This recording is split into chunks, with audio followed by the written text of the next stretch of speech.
মহাশয় আপনাকে জানাই স্বাগতম। স্বাগতম। সুন্দরবনে ছাত্র জীবন নয়নের মণি বাপি হালদার মহাশয় আপনাকে জানাই স্বাগতম। সম্মানীয় সহসভাপতি জয়প্রকাশ মজুমদার মহাশয় আপনাকে জানাই স্বাগতম। দক্ষিণ চব্বিশ পরগনা গঙ্গাসাগর তৃণমূল কংগ্রেসের ডাকে অনুষ্ঠিত হলো আবার জিতবে বাংলা। এই অনুষ্ঠানে উপস্থিত ছিলেন প্রধান বক্তা জয়প্রকাশ মজুমদার এবং মথুরাপুরের সাংসদ বাপি হালদার ও সুন্দরবন উন্নয়ন মন্ত্রী বঙ্কিমচন্দ্র হাজরা সহ এলাকার বিশিষ্ট রাজনৈতিক ব্যক্তিত্বরা। যতই করো হামলা আবার জিতবে বাংলা এই কর্মসূচি অনুষ্ঠানের জনসভায় জয়প্রকাশ মজুমদার সরাসরি বিজেপি দলকে এবং শুভেন্দু অধিকারীকে কেন্দ্র করে কি বললেন সরাসরি শুনুন আপনারা। বিজেপি করতে পারে না এমন কোনো কাজ নেই, কারণ আমি নিজে তার সাক্ষী। আপনারা জানেন আমি কিছুদিন বিজেপিতে ছিলাম, সেখানে আমি নিজের মুখে শুনেছি, নিজের কানে শুনেছি।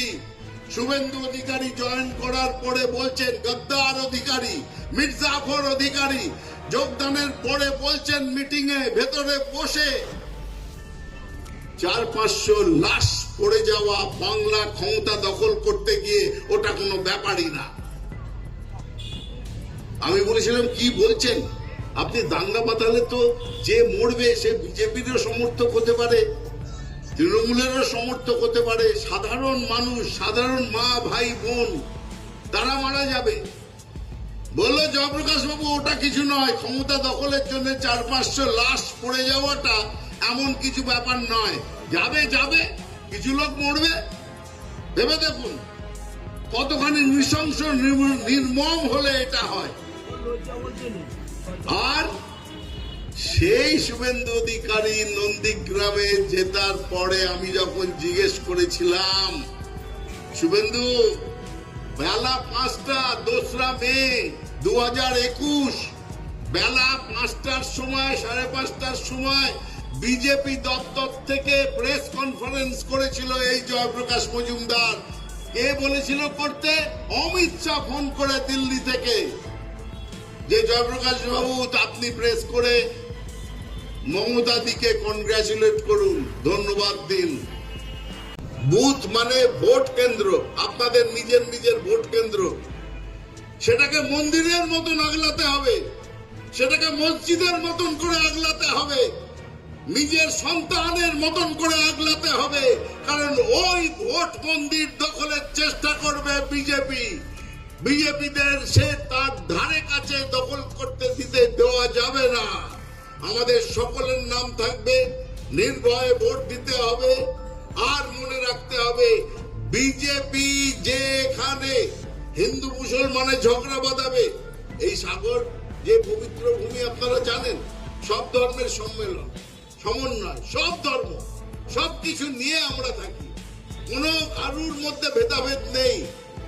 কিন্তু বিজেপি চায় রাতের অন্ধকারে এমন কিছু করতে যাতে অবিশ্বাস তৈরি হয়, হিন্দু মুসলমানে অবিশ্বাস, দাঙ্গা বাঁধে। আপনাদের তাই সাবধান করে দিচ্ছি। আপনারা জানেন একটি ঘটনা আমি বলতে বাধ্য হচ্ছি, এখানে মিডিয়াও আছে, তাও আমি বলতে বাধ্য হচ্ছি। বিজেপি নতুন পরিকল্পনা নিয়েছে যে বাংলার বাইরে বিজেপি শাসিত রাজ্যে বা অন্য রাজ্যে সংখ্যালঘু লোকজনদের খুন করবে, পরিযায়ী শ্রমিকদের। বাংলা থেকে যাওয়া পরিযায়ী শ্রমিক, বাংলা থেকে যাওয়া সংখ্যালঘু লোকদের সেখানে মেরে খুন করবে। তার ফলশ্রুতি কি হবে আপনারা জানেন? আপনার গ্রামের একটি ছেলে গেছে মনে করুন মধ্যপ্রদেশে কিংবা রাজস্থানে, সেখানে তার মৃত্যু সংবাদ পেলেন, মৃতদেহ পাঠিয়ে দেওয়া হলো এখানে।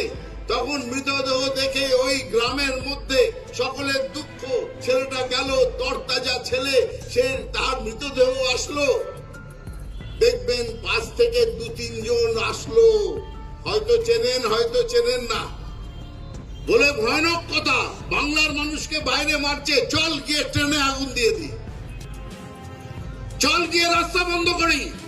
বিজেপি পেছন থেকে রাতের অন্ধকারে টাকা দিয়ে যাচ্ছে কয়েকজনকে, যেই মৃতদেহ আসবে স্লোগান দিতে শুরু করবি, ইট মারতে শুরু করবি, এমন একটা বিশৃঙ্খলা করবি, পুলিশ আসলে পুলিশের গাড়ি ভাঙবি, আগুন ধরিয়ে দিবি। এই সমস্ত ষড়যন্ত্র করছে বিজেপি পেছন থেকে, তাই আমি আরো বেশি সাবধান করে দিলাম।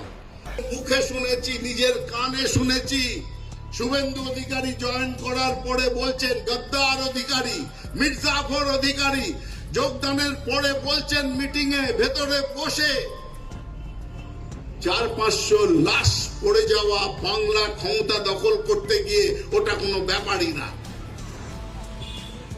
আমি বলেছিলাম কি বলছেন আপনি, দাঙ্গা পাতালে তো যে মরবে সে বিজেপিরও সমর্থক হতে পারে, তৃণমূলেরও সমর্থক হতে পারে, সাধারণ মানুষ, সাধারণ মা ভাই বোন তারা মারা যাবে।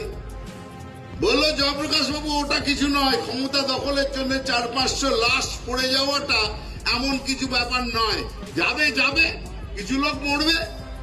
ভেবে দেখুন কতখানি নৃশংস নির্মম হলে এটা হয়।